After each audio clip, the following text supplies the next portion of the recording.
Osmotic pressure works quite well in determining the molar mass of fairly large molecules because larger molecules you have to add more of a mass to in order to increase the concentration because they have larger molar masses. So we can add a small amount of protein and introduce a very small concentration that results in a significant and measurable osmotic pressure. So here we add a small amount of protein, 0.00234 grams.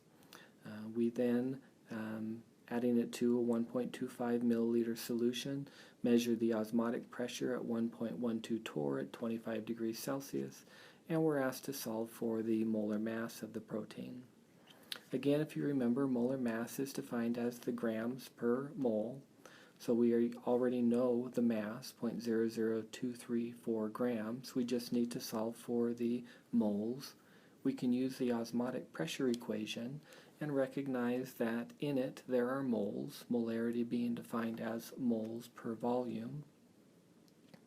We can rearrange the equation, plug in the values given, the osmotic pressure in torr. Remember, however, we use an R value with units of atmospheres, so we need to convert torr into atmospheres with the 760 conversion factor. We plug in our R value, we convert our temperature to Kelvin, and we get a molarity being equal to 6.023 times 10 to the negative 5 molar. You'll notice that all of the units cancel except for moles per liter. Liters per mole down in the denominator, when flipped up top, become moles per liter.